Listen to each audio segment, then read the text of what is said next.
大家好，我是大师兄。群里的好多朋友一直催我把套利机器人分享出来，催得我都不好意思了，因为拖的时间太久了。经过我不断的完善呢，今天终于可以把套利机器人分享出来了，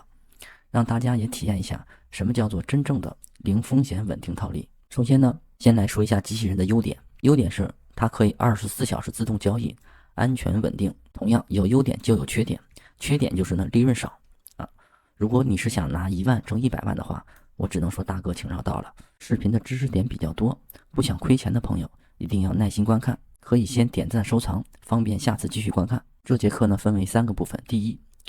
自动套利的原理；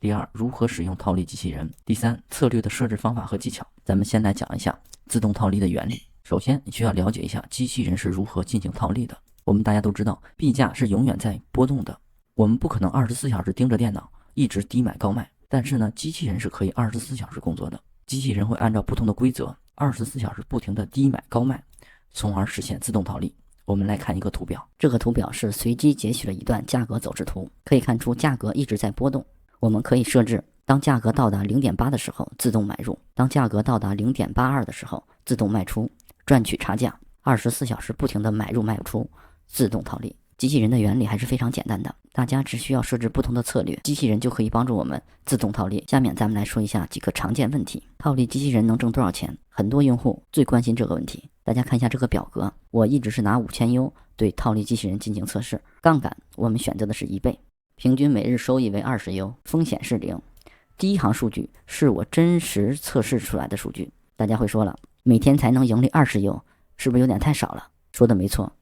套利机器人追求的就是一个稳定，所以说每日的盈利不是很多。优点就在于它的风险是0风险的。当然你也可以把杠杆设置为10倍，这个时候同样本金是5000U， 杠杆为10倍的时候，你的每日盈利就是200U， 同样你的风险也扩大了10倍。这里呢，我给大家强调一下，不建议使用杠杆，只要使用杠杆就有可能爆仓。如果你的资金比较多的话，比如说你的本金是5万U，杠杆这里呢同样是1倍，也就是没有加杠杆，这个时候每天的收益就有200U。所以说收益的多少取决于你有多少本金。问题2，套利机器人是否收费？这里大家放心，套利机器人是免费使用的，至于收费的事情就等以后再说吧。首先是要帮助各位赚到钱，你们赚到钱了才肯为软件付费，对不对？第3个问题，套利机器人适合哪些人群？第一呢，它适合长期投资的用户，追求一个长期稳定收益。第二，适合长期持有数字货币的用户，机器人可以不断拉低你的持仓成本，套现收益。第三呢，适合买币被套牢的用户，机器人会帮你拉低持仓成本，从而实现解套脱身。第二部分，套利机器人的使用方法，大家可以从我的博客下载套利机器人。如果没有电脑的话，手机用户呢可以访问这个地址，具体的链接我会放到视频下方。打开博客之后，大家选择 PC 版下载就可以。这里要提示一下大家，部分杀毒软件会进行误报，它会提示你有病毒，实际上是没有的，大家可以绝对放心。首先呢，我们需要一个 OE 交易所的账号，账号的注册方法这里呢咱们就不说了，具体的注册方法我会放到视频下方，大家可以观看。另外呢，通过视频下方的链接进行注册的话，可以获得一个20%的手续费返还。注册好账号之后呢，我们需要创建一个 OE 的 API 账号，建议大家选择绑定第三方 APP， 防止信息泄露。大师兄交易机器人呢已经经过了 OE 官方认定，安全可靠。下面给大家演示一下如何创建。在 OE 平台，我们点击右上角的小人头，选择 API， 选择创建 API， 备注名这里可以随便写，用途这里大家请选择绑定第三方 APP。 选择之后呢，选择 APP 名称，这里大家直接搜索大师兄，选择大师兄套利机器人。权限这里大家选择交易，密码这里设置一个自定义的密码就可以。填写完信息之后，选择提交全部，进行一下验证。验证完毕之后，这里呢会显示已创建。现在 API 账号就已经创建完毕了，大家需要复制 API 信息保存好，下一步会用到。第一行就是你的 API key， 第二行就是你的 API 密钥。在登录之前，我们需要对账户进行一下设置，设置账户模式为单币种保证金模式，设置仓位模式为买卖模式。通常情况下是不用设置的，如果你以前修改过，我给大家演示一下。在 APP 的交易界面，点击右上角的3个点的按钮，在弹出的菜单里面选择交易设置，这里就可以修改账户模式、仓位模式。打开软件之后呢，首先用我们刚才创建的 API 账号进行登录。第一行是 API key， 第二行密钥，第三行密码，这个密码就是你刚才自定义设置的密码啊。下面的是 OE 账号， OE 账号一般就是邮箱或者是手机号，最后是 OEID。OEID 怎么获取呢？大家可以在 APP 的左上角选择个人中心，然后有一个 UID， 直接复制就可以。这里呢我已经填好了，直接进行登录。OK， 登录成功。当前界面呢是任务控制界面，在上方的列表里可以看到所有正在执行的策略，每一条策略的详细信息都有显示。大家呢可以根据策略的盈利情况和下单情况进行及时的调整。中间这里呢是控制任务的启动、停止还有删除。比如说我们想让这一条任务停止执行，我们只需要在它前面点上对勾，然后点击停止任务就可以了。在下方显示的是个人数据和一个盈利情况。我的这个账户呢已经跑了2个月了，累计盈利呢是1000多 U。右侧这里呢显示一个每日单量和每日的盈利情况都有显示，大家可以看一下历史账单。交易机器人呢每隔几秒钟就会有买入和卖出的操作，不断的在买入卖出进行套利。咱们来看一下历史收益，我是从4月5号开始跑的 YJJ 这个币种，已实现收益是1000多 U。这里的实现收益和软件上会稍有不同，因为手续费的关系可能会差上10几 U， 这个是没有关系的。重点呢大家要看平仓数量，这里我们来看一下有多少，个10、100、1000、万、10万，已平仓量是26万多。这26万不是一次买卖，而是在每分每秒的波动中买入一笔卖出一笔，累积起来一共累积了26万。下面重点来了，咱们就需要根据自己的情况创建适合自己的套利策略。有的用户看到这个界面就有点发懵了，这么多参数我应该怎么来设置呢？不要慌，我会一一给大家讲解。另外呢，我也会给大家推荐一些我自己使用的策略，大家可以点击这个按钮进行查看。新用户不会设置策略也没有关系，我会把一些高收益的策略发布到博客的分享板块，完全按照我分享的策略进行设置，就可以稳定套利。就拿 YJJ 来举例，这是我的真实数据，从4月5号开始，一共跑了26万多张，累计盈利呢1000多 U。如果你不会设置的话，完全参考这个就可以。这里呢一共是7个参数，我一个一个给大家讲解。首先选择币种，这里很简单，你玩哪个币你就选择哪个就可以了。第二个参数，单笔合约张数。单笔张数的意思是每一次购买的数量，这里呢建议新用户填写最小值就可以了，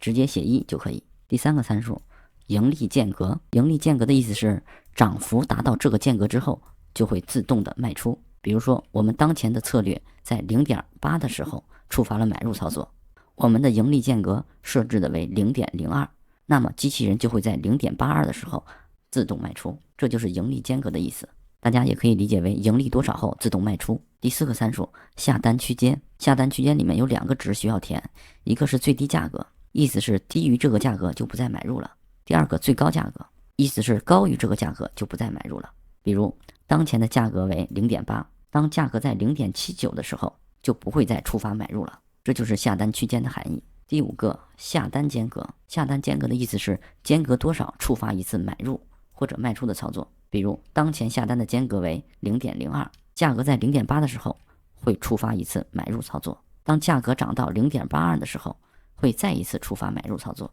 因为它们中间间隔了 0.02， 下一次触发的价格呢就是 0.84， 因为又多了 0.02。 第6个参数，杠杆倍数。6，杠杆倍数。这里呢强烈建议大家不要使用杠杆，重要的事情说3遍，因为使用杠杆就会有爆仓的风险。大家在提交策略之前一定要到 APP 中查看一下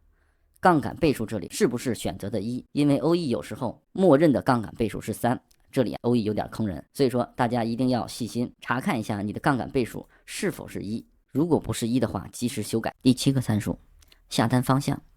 可以选择做多还是做空，这里呢我建议大家选择做多。做多的意思就是不断的低买高卖，这种方式适合牛市，牛市的价格不断上涨，机器人呢不断的进行低买高卖，从而稳定套利。做空的选项正好和做多相反，做空就是不断的高卖低买，这种方式呢比较适合熊市，熊市的价格一路走低，机器人呢不断的高卖低买，从而不断套利。这里呢我建议大家尽量少做空，为什么呢？因为在做空的时候，如果遇到价格的翻倍暴涨，如果你的资金不足的话，这个时候就会有爆仓的风险。新手朋友如果对做空的风险还不太清楚的话，可以电报联系我，我单独给你讲解做空的风险。下面呢咱们来制作一个策略。币种这里呢我们拿 YJJ 举例，单笔张数呢默认就选1就可以了，盈利间隔咱们不动，下单区间这里会自动填写上当前的价格，我们呢也可以进行修改，比如说就写1、2、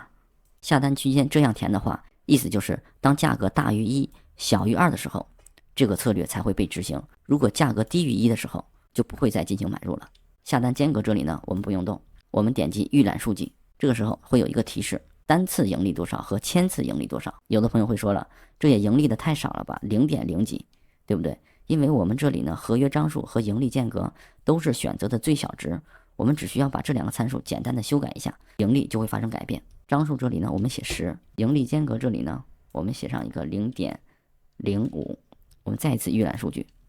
这个时候大家可以看到，单次盈利变成0.04，千次盈利的话就变成了42U。千次盈利的含义是，价格在不断的波动的过程中，每一次波动都会触发一次，也就是说，波动了1000次之后，盈利的数量。预览之后，下面会生成一个列表，机器人就会按照这个规则不断的进行买入和卖出。当价格为1的时候，机器人会自动买入；当价格涨到1.05的时候，就会自动卖出；当价格为1.002的时候，就会自动买入；当价格涨到1.052的时候，就会自动卖出。如果你觉得这个策略没有问题，就可以点击下面的提交按钮。下面呢，咱们来说一下策略的设置技巧。策略可以根据自己的情况个性化设置，可以同时设置多个策略，实现的利润最大化。我们来看一下，给出了大家2个方案。第一个呢，盈利间隔设置为0.1，那这个时候呢，它的触发频率就非常的高，但是你的单笔收益就很少，但是呢，一天的买卖次数呢会非常的多。通过图表咱们来看一下，这是我随机截取了一段走势图，在高频模式下，0.8的时候它会买入，然后0.82就会卖出，0.81买入，0.83又卖出，然后0.8买入，0.82又会卖出，0.79买入，0.82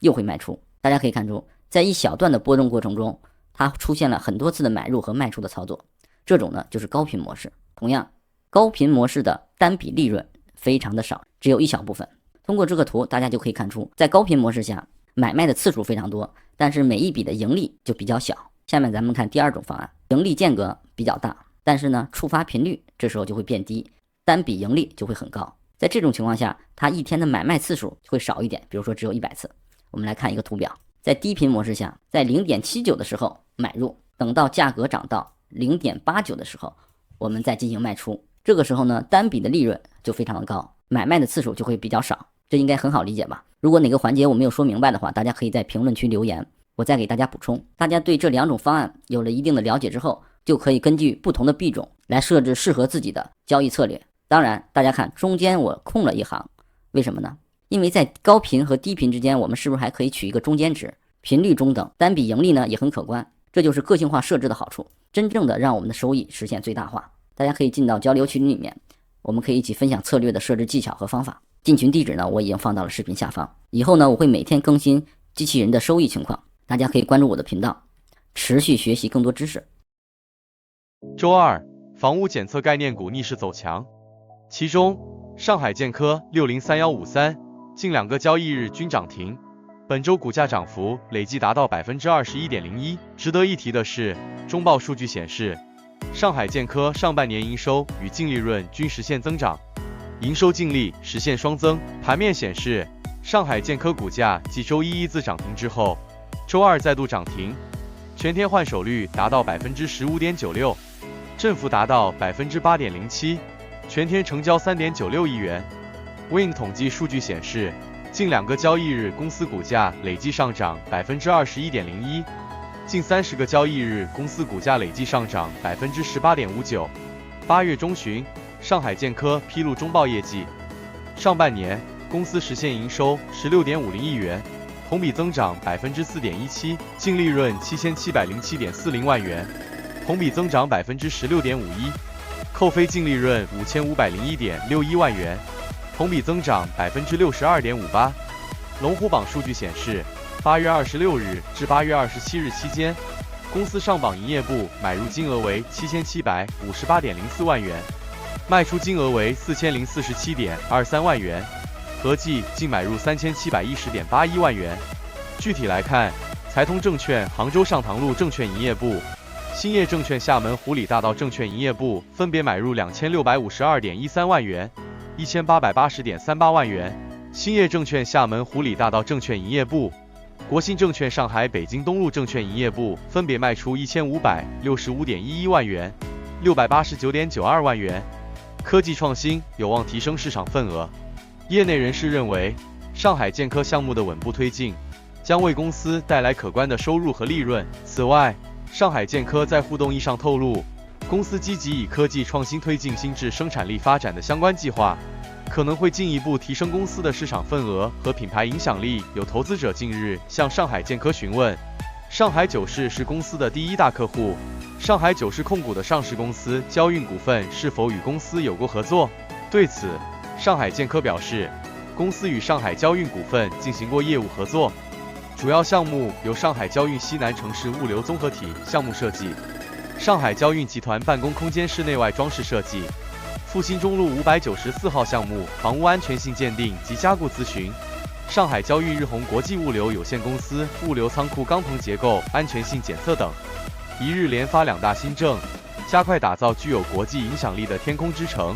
上海雄心勃勃，到2027年，上海建立低空新型航空器研发设计、总装制造、试航检测、商业应用的完整产业体系，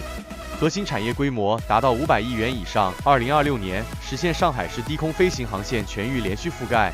随着上海市低空经济产业高质量发展行动方案2024到2027年下称行动方案和上海市信息通信业加快建设低空智联网，助力我市低空经济发展的指导意见下称指导意见的相继出台，上海发展低空经济的决心有目共睹。上海出台重磅新政，具体来看，行动方案明确，上海将支持10家以上电动垂直起降航空器、工业级无人机和新能源通航飞机研发制造领军企业落地发展。指导意见则提出，2024年率先在金山低空协同管理示范区、浦东新区及青浦区等重点区域实现低空飞行航线的全域覆盖，鼓励基础电信企业充分利用现有地面通信网络资源，打造低空通信示范航线。2025年在室内热点飞行航线区域实现连续覆盖，支持低空业务规模化运营。2026年实现上海市低空飞行航线全域连续覆盖。在黄小飞看来，此次文件的出台正当其时，上海基础优势突出，前景光明，但亟待规划布局和顶层设计。虽然区域内的头部企业较为集聚， eVTOL 创新企业占全国比例约50%，但外流趋势明显。以无人驾驶航空技术为例，当前该技术正处于快速发展与先行先试的关键时期，应用场景也在逐步深化与拓展。其中，金山华东无人机基地作为全国首批民用无人驾驶航空试验区，聚焦海岛场景，已取得了显著成果。同时，从金山到舟山到龙华机场开展的海盗岸道城一体化物流运输，到杨浦区等区域探索的无人机外卖配送服务，再到长三角区域内跨区域航线的试点开通等，均丰富了无人驾驶航空的应用形态，也进一步验证了其在提升物流效率、改善民生服务等方面的巨大价值。不过，在无人驾驶航空应用场景深化的过程中，也面临着一些制约因素。黄小飞认为，起降设施的不足、空域管理的复杂性以及城市规划的协调难度，均是当前亟待解决的问题。这些挑战不仅考验着技术本身的成熟度与适应性，也对政策制定、基础设施建设以及跨部门协作提出了更高要求。空联网是低空经济发展的关键基础设施底座之一。黄小飞表示，上海市通信管理局同步发布指导意见，承接行动方案的关键配套供给行动、软硬设施建设行动、布局网联通导配套、加快规划建设空联网等，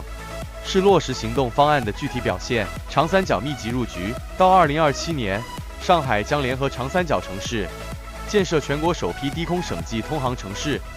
建成全国低空经济产业综合示范引领区，加快打造具有国际影响力的天空之城，这是行动方案设定的目标。如今，长三角城市之间的低空联动已成为可能。8月18日上午，一架直升机搭载2名旅客，从位于江苏的昆山城市航站楼起飞，经过近半小时的飞行，降落在上海浦东星野飞行基地。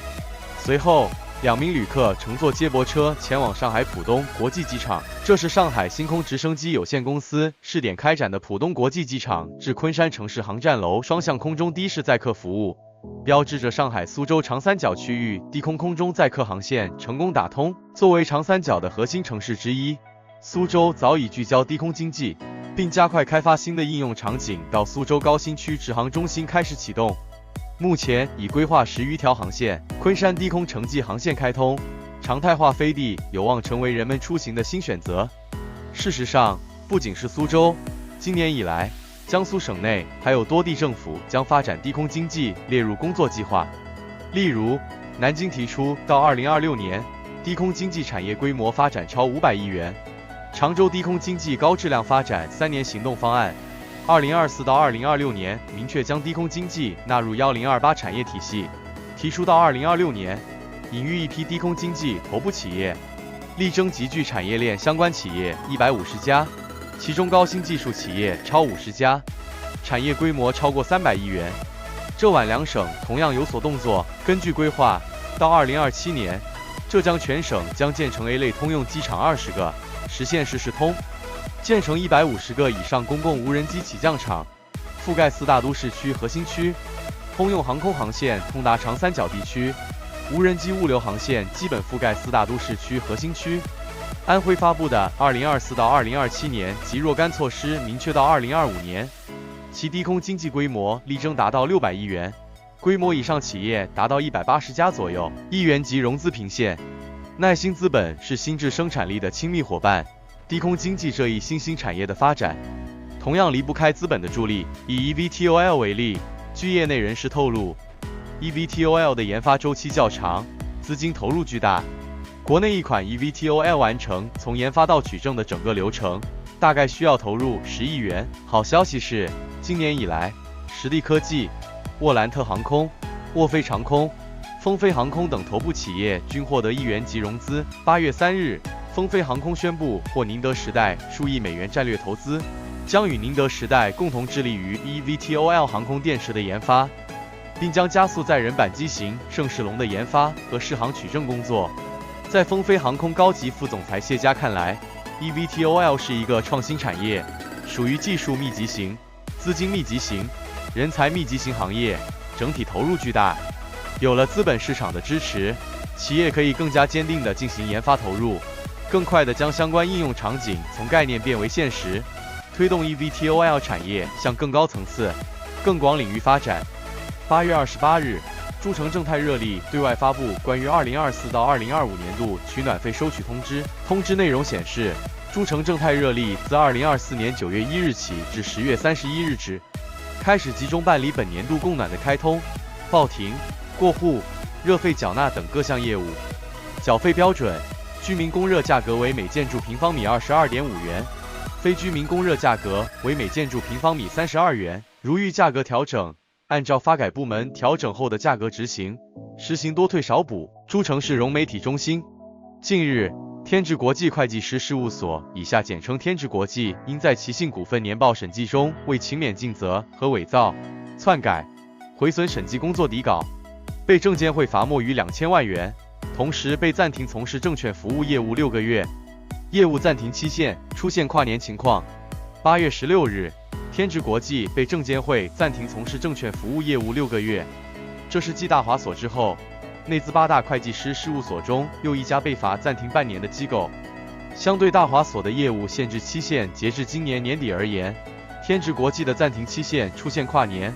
将面临上市公司启动2024年审计工作。这意味着天智国际2024年年报审计业务恐怕面临冲击。此外，部分项目即使在中介机构处罚之前已拿到注册批文，却也要换锁。比如由大华所参与审计的博时捷创业板 IPO 项目，在今年7月启动招股工作时，同步披露换锁。该公司今年3月获得批文。由上述案例可看出，若项目获批后尚未完成发行工作，被限制业务活动的中介机构可能面临更换。多家发行人年内2度踩雷，一品制药 IPO 项目也连续踩雷。上述2家机构，不过该项目在8月7日撤回申报材料，终止原因是否与审计机构有关，不得而知。早在7月下旬，坊间就已有关于天职国际将遭重罚的传闻。交易所提示换所注意事项：由于今年以来多个在审项目受上述会计师事务所罚单影响而陆续更换中介机构，为此有交易所提醒需注意的合规事项。在专项说明及承诺函要求方面，北交所表示应当说明变更原因、变更后中介机构或签字人员的基本情况等内容，还应当对变更前后中介机构或签字人员签署的相关文件的真实性、准确性、完整性等事项进行承诺。近日，西安市莲湖区、鄠邑区分别发布人事任免公告。莲湖区：西安市莲湖区人民代表大会常务委员会公告19届第13号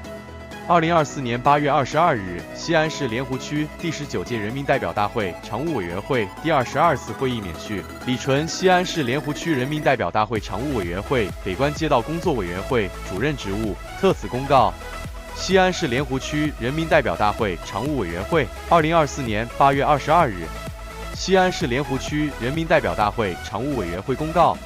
19届第14号，2024年8月22日，西安市莲湖区第19届人民代表大会常务委员会第22次会议决定任命谢骋为西安市莲湖区城市管理和综合执法局局长。特此公告。西安市莲湖区人民代表大会常务委员会2024年8月22日，鄠邑区公告第44号，经2024年8月27日，西安市鄠邑区第18届人民代表大会常务委员会第20次会议通过决定任命陈建同志为秦渡街道人大工委主任。特此公告。2024年8月27日，公告第45号，经2024年8月27日，西安市鄠邑区第18届人民代表大会常务委员会第20次会议通过决定任命张海潮同志为区审计局局长免去姚峰利同志区审计局局长职务因机构改革，花培祥同志原任区乡村振兴局局长职务自行免去。特此公告。2024年8月27日，公告第46号，经2024年8月27日，西安市鄠邑区第18届人民代表大会常务委员会第20次会议通过决定任命花培祥同志为西安市鄠邑区监察委员会委员，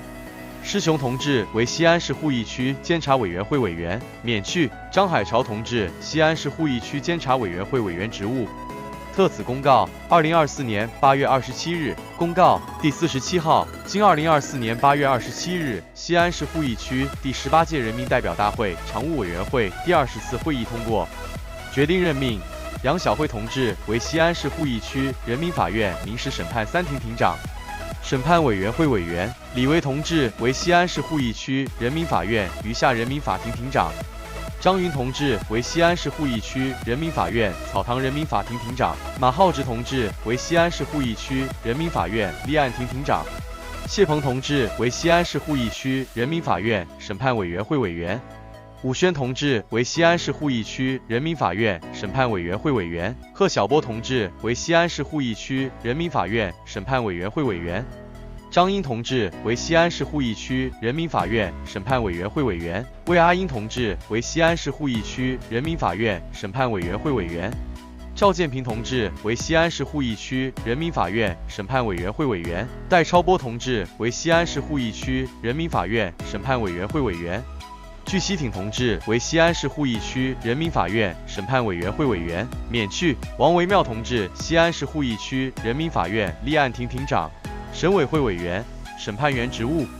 杨晓慧同志西安市鄠邑区人民法院余下人民法庭庭长职务，李维同志西安市鄠邑区人民法院民事审判3庭副庭长职务，张云同志西安市鄠邑区人民法院素材人民法庭副庭长职务，马浩直同志西安市鄠邑区人民法院立案庭副庭长职务，阙宏志同志西安市鄠邑区人民法院大王人民法庭副庭长职务。特此公告。2024年8月27日，公告第48号，经2024年8月27日，西安市鄠邑区第18届人民代表大会常务委员会第20次会议通过决定免去万居民同志西安市鄠邑区人民检察院检察员职务。特此公告。2024年8月27日，